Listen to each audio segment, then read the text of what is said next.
आइए स्टूडेंट्स, इस वीडियो में हम लोग एनसीईआरटी कक्षा 10 विषय गणित के प्रश्नावली 5.1 का प्रश्न 4 के प्रश्न 11 से 15 तक के प्रश्नों को हल करने जा रहे हैं। इसके पिछले दो वीडियो में मैंने प्रश्न 4 के प्रश्न 1 से 5 तथा प्रश्न 6 से 10 तक के प्रश्नों को सॉल्व किया है। उसका वीडियो आप लोग देख सकते हैं। उस वीडियो का लिंक आपको नीचे डिस्क्रिप्शन में मिल जाएगा, वहां से आप लोग देख सकते हैं। तो चलिए अब हम लोग समझते हैं कि प्रश्न 4 में क्या कहा जा रहा है। तो प्रश्न यह है कि निम्नलिखित में से कौन कौन एपी है। यदि कोई एपी है तो इसका सार्वंतर ज्ञात कीजिए और इनके 3 और पद लिखिए। तो यहाँ पर जो संख्याओं की सूची दी गई है, आपको पहले तो चेक करना है कि यह एपी है या नहीं। अगर एपी है तब उसका फिर सार्वंतर भी लिखना है और उसका 3 और भी पद यानी अगला 3 पद भी लिखना है। और जब एपी नहीं होगा तब तो वहीं पे बात खत्म हो जाएगा, वहीं पे हम लोग रुक जाएंगे। ठीक है, तो चलिए हम लोग शुरू करते हैं सॉल्व करना। सॉल्यूशन प्रश्न 11 को लेते हैं। ए स्क्वायर ए क्यूब और ए पर पावर 4 है और इस तरह से फिर डॉट डॉट है। तो यह जो संख्याओं की सूची है यह एपी है या नहीं, ये आपको चेक करना है। तो उसके लिए क्या नियम है, देखिए हम लोग दूसरा पद घटाओ पहला पद करेंगे, फिर तीसरा पद घटाओ दूसरा पद करेंगे। अगर दोनों का अंतर समान नहीं आएगा तब हम लोग वहीं पर बोल देंगे कि एपी नहीं है। और अगर अंतर समान आएगा तब फिर आगे भी बढ़ेंगे हम लोग, चौथा पद घटाओ तीसरा पद भी करेंगे और तीनों का अंतर समान आ जाएगा तब हम लोग कहेंगे कि यह एपी है। ठीक है, तो उसी तरह से हम लोग चलेंगे। तो यहाँ पर सबसे पहले a2 माइनस a1 निकाल लेते हैं। तो a2 मतलब दूसरा पद है आपका ए स्क्वायर और इसमें घटा लीजिए a1 को यानी पहला पद को जो कि a है। तो अब इसको घटा लेते हैं। तो घटेगा कैसे, देखिए यहाँ a स्क्वायर है तो a स्क्वायर का मतलब होता है a गुना a 2 बार। तो हम लोग a स्क्वायर को a गुना a लिख सकते हैं और फिर यहाँ माइनस a है तो माइनस a। अब देखिए घटता कैसे है, यहाँ दोनों पद में देखा जाता है कि समान यानी क्या क्या मिल रहा है उसको हम बाहर निकाल सकते हैं कॉमन। तो यहाँ एक a और एक a यहाँ मिल गया तो इसको हम लोग बाहर कर सकते हैं। बाहर हो गया ये, तो ब्रैकेट में इस पद से a बाहर हो गया तो इसका जो गुणांक होता है वही बचता है। तो a बाहर हो गया तो उसका गुणांक यहाँ a है तो a बचा। ठीक, और यहाँ से a बाहर हो गया तो इसका गुणांक क्या बचा। तो चिन्ह पर भी ध्यान देना है आपको। a का गुणांक यहाँ माइनस में है तो माइनस तो लेना ही है। संख्या आप क्या लिख सकते हैं, a बाहर हो गया तो जब किसी के साथ कोई संख्या नहीं रहता है तो 1 लिख सकते हैं आप। क्यों, क्योंकि हम a को 1 से गुना करेंगे तो वही रह जाएगा, कोई अंतर तो आता नहीं है। a गुना 1 करेंगे तो a ही होता है। इसीलिए जब a कॉमन बाहर आया तो यहाँ a बचा और यहाँ माइनस 1 बचा, तो ये आएगा आपका अंतर। तो यहाँ पे लिख लेंगे a इंटू a माइनस 1। ठीक है, अब चलते हैं हम लोग a3 माइनस a2 पर। तो a3 माइनस a2 यानी तीसरा पद घटाओ दूसरा पद करते हैं। तो तीसरा पद है आपका a क्यूब और दूसरा पद है a स्क्वायर। इसको घटा के अब देखते हैं कि क्या आता है। तो देखिए यहाँ पर फिर से a क्यूब को हम लोग a स्क्वायर इंटू a लिख सकते हैं, a स्क्वायर इंटू a, दोनों मिलकर के a क्यूब हो जाएगा। और यहाँ पर है आपका माइनस a का स्क्वायर, तो दोनों में इस बार a स्क्वायर दिख रहा है तो ये आपका कॉमन है, ये बाहर आ जाएगा। तो a स्क्वायर बाहर कर लेंगे तो इसका गुणांक a बचा यहाँ। ठीक, और यहाँ ये पूरा बाहर आ गया है तो इसका गुणांक माइनस 1 बचेगा। उसी तरह जैसे यहाँ कुछ गुणांक नहीं है तो 1 रहता है तो माइनस 1 बच गया। तो ये आ जाएगा अंतर, यानी कि a square into a minus 1। तो क्या दोनों अंतर समान आया, नहीं आया, क्योंकि इसका अंतर आया a इंटू a माइनस 1 और इसमें आया a square into a minus 1, तो दोनों तो अलग अलग चीज आ गया। तो इसीलिए जब यहाँ पर अंतर समान नहीं आया तो हम लोग कहेंगे कि यह एपी नहीं है। हम लोग लिख लेंगे कि चूंकि a2 माइनस a1 बराबर नहीं है a3 माइनस a2 के, अतः यह एपी नहीं है। ठीक है, और जब एपी ही नहीं है तो फिर आगे तो हमें बढ़ना ही नहीं है, तो इसका स्क्रीनशॉट ले लीजिए। अब हम लोग अगले प्रश्न पे चलते हैं। तो आइए अब हम लोग प्रश्न 12 पे चलते हैं। तो प्रश्न 12 में आपको क्या दिया हुआ है पहले लिख लेते हैं। तो यहाँ दिया हुआ है √2, √8, √18, √32 और इस तरह से फिर डॉट डॉट डॉट। तो इसको चेक करना है कि ये जो संख्याओं की सूची है एपी है या नहीं। तो अभी देखिए कि यहाँ पर जो रूट में आपको दिख रहा है रूट सभी का रूट में अलग अलग दिख रहा है। तो ऐसे में इसको जोड़ा या घटाया नहीं जा सकता है। जुड़ता या घटता वही टाइप का संख्या है जिसके रूट के अंदर समान संख्या हो। जैसे कि √2 में हम 3 √2 को जोड़ सकते हैं, क्योंकि यहाँ पर √2 वाला चीज़ आ गया, यहाँ भी √2 है। ये नहीं कि सीधा √2 में हम √8 अगर दे दिया जाए तो जोड़ना मुश्किल है। तो क्या करना होता है, ऐसे केस में सबसे पहले इन संख्याओं का आप गुणनखंड करके देखिए कि क्या सभी का रूप एक जैसा आ रहा है। अगर एक जैसा रूप आ जाएगा तब उस रूप में लिख करके हमें जोड़ना या घटाने में फिर आसानी होगी। ठीक है, तो वही काम करना है। तो जैसे कि √2 पहला वाला तो है, उसको तो कुछ करेंगे नहीं, 2 का तो गुणनखंड नहीं होता है, अभाज्य संख्या है। 8 का गुणनखंड करके इसको √2 के रूप में लिखा जा सकता है अगर, तो लिख लेंगे। तो देखिए 8 का गुणनखंड कर लेते हैं, तो 2 चौके 8, 2 दूना 4, यानी कि √8 बराबर हो जाएगा √2 गुना 2 गुना 2। और यहाँ से हम जानते हैं कि वर्गमूल जोड़ा जो होता है, पेयर जो होता है, वो बाहर निकल जाता है।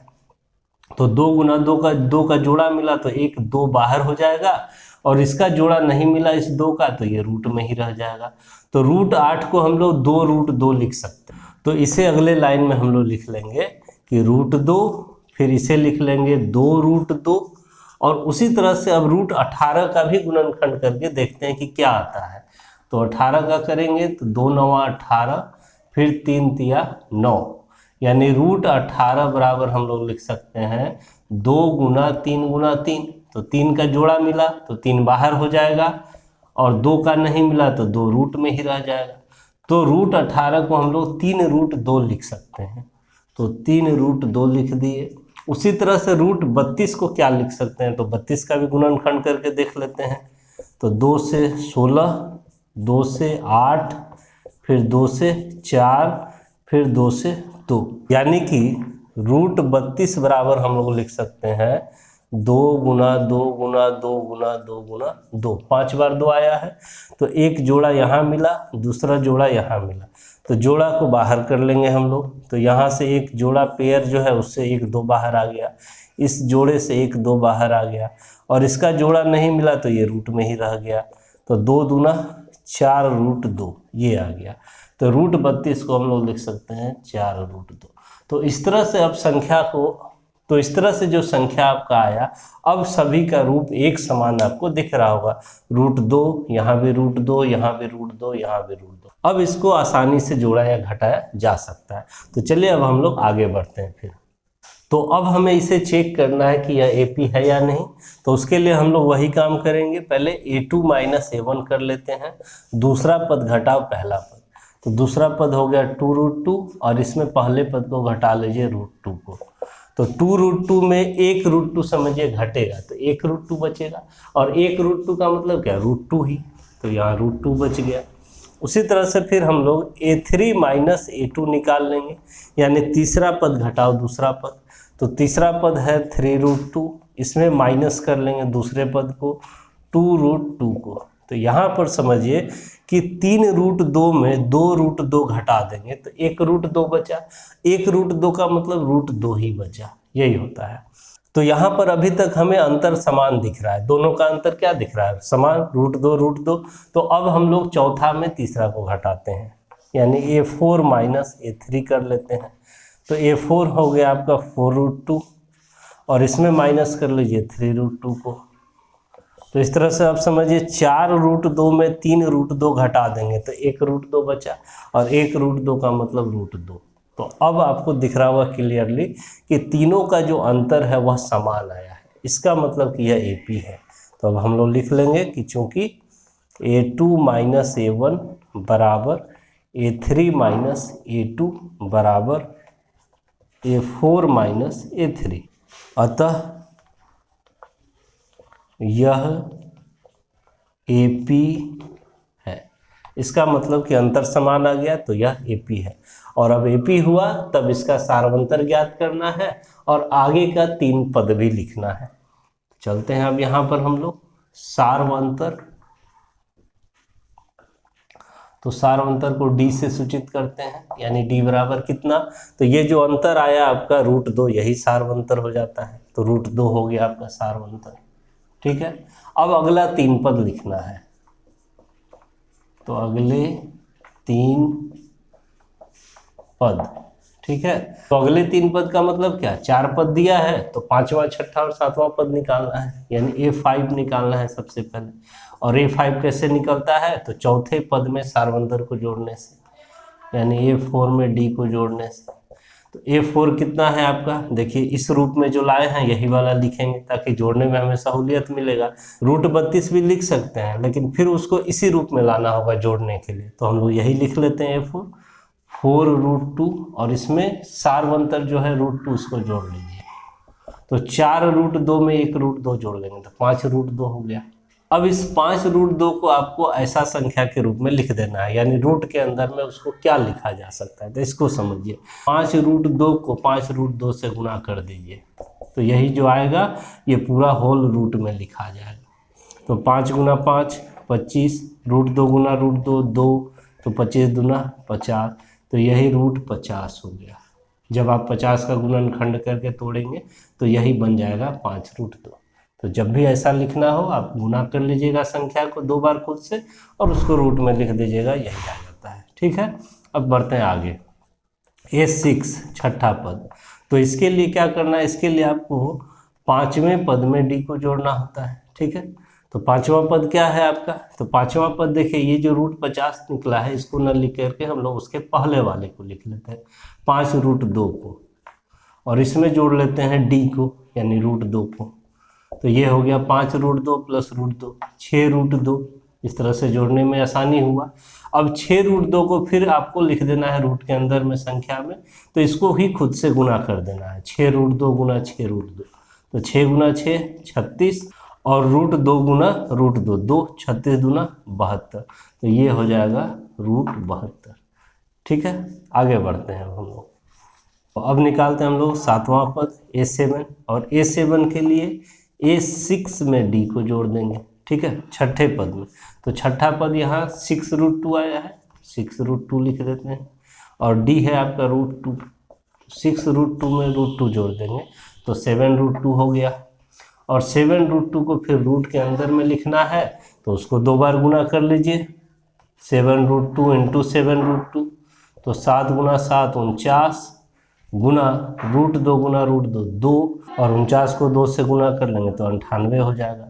तो इस तरह से ये कंप्लीट आपका आंसर हो गया, तो इसका स्क्रीनशॉट ले लीजिए। अब हम लोग अगले प्रश्न पे चलते हैं। तो आइए हम लोग प्रश्न 13 पे चलते हैं। तो प्रश्न 13 में आपको संख्या दिया हुआ है √3, √6, √9, √12, फिर डॉट डॉट डॉट है। तो इसे चेक करना है कि यह AP है या नहीं।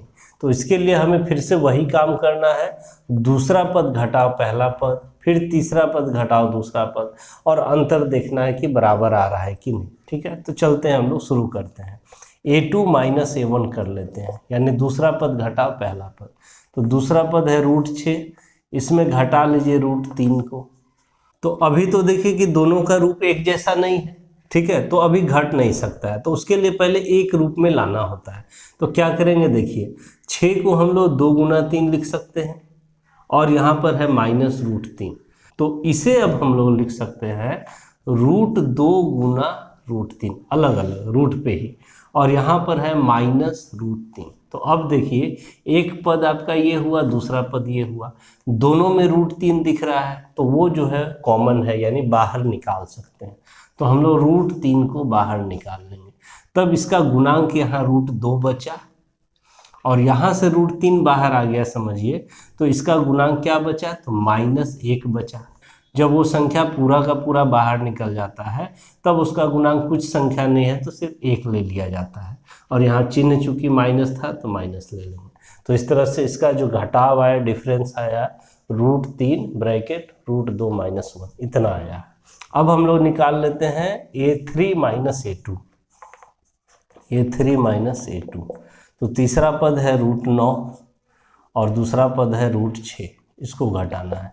फिर देखिए कि दोनों का रूप एक जैसा नहीं है, तो इसके लिए फिर हमें वही करना है।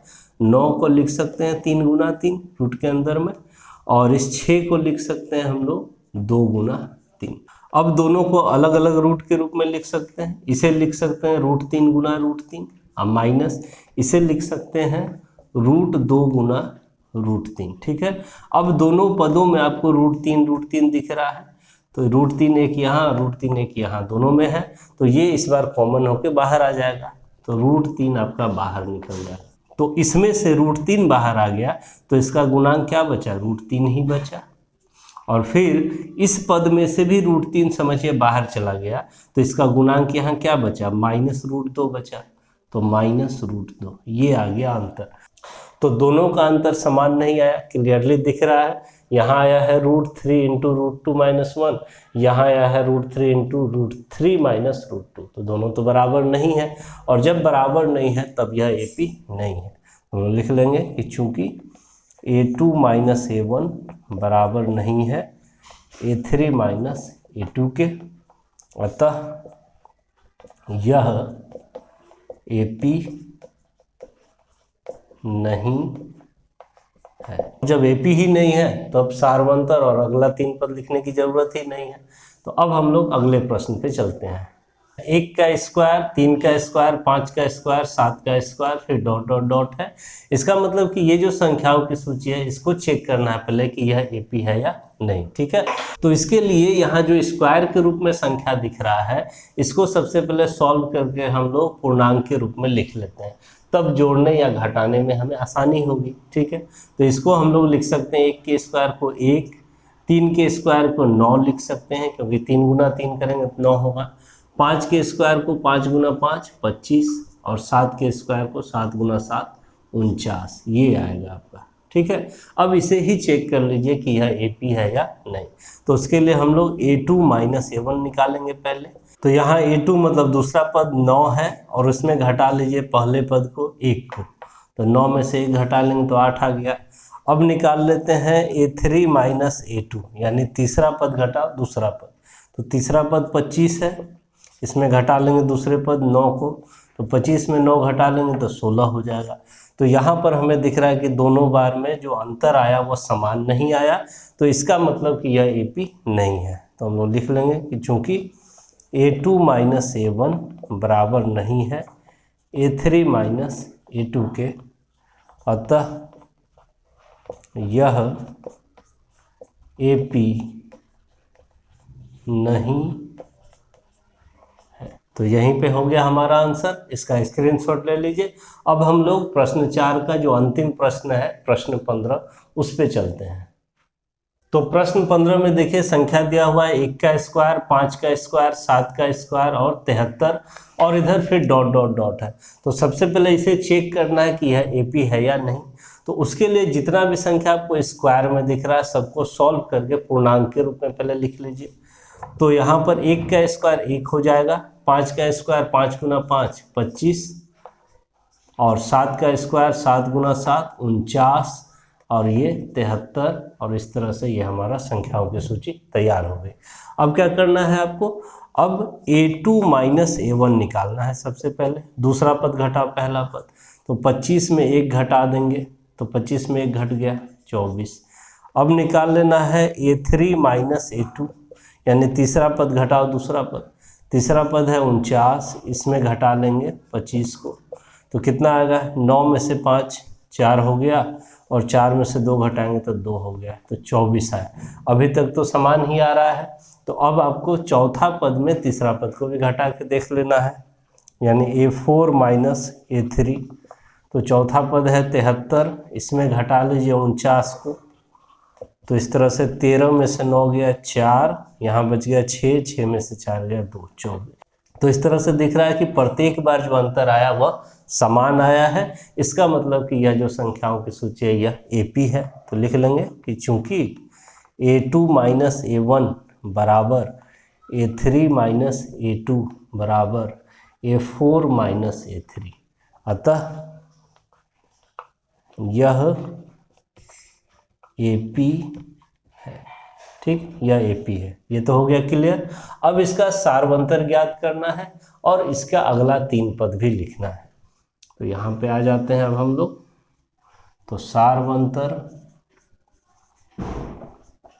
यानी कि D बराबर, ये जो अंतर आया है डिफरेंस 24, यही हो गया आपका सारवंतर 24। और अब आपको अगला 3 पद लिखना है। तो अगले 3 पद, तो 4 पद तो यहाँ पर दिया हुआ है, 5वां, 6ठा और 7वां पद आपको लिखना है। तो 5वां पद निकालते हैं। 5वां पद कैसे निकलता है? तो चौथे पद में सारवंतर को जोड़ने से 5वां पद निकल जाता है। तो चौथा पद क्या है? 73 है। तो 73 लिख लेंगे और इसमें सारवंतर 24 है, इसको जोड़ लेंगे। तो जोड़ लेते हैं। तो 4 3 7, 7 2 9, 97 आ गया। इस तरह से 5वां पद। अब आते हैं 6ठे पद पे। तो 6ठा पद निकालने के लिए 5वां पद में सारवंतर जोड़ लीजिए। तो 5वां पद क्या है? 97 और इसमें सारवंतर 24 जोड़ लेते हैं। तो 7 4 11 की 1 बच गया 1, 9 2 11 1 12, यानी कि 121 आ गया। अब 7वां पद। तो 7वां पद के लिए 6ठे पद में सारवंतर को जोड़ लेंगे। तो 6ठा पद हो गया आपका 121 और इसमें सारवंतर 24 को जोड़ लेंगे।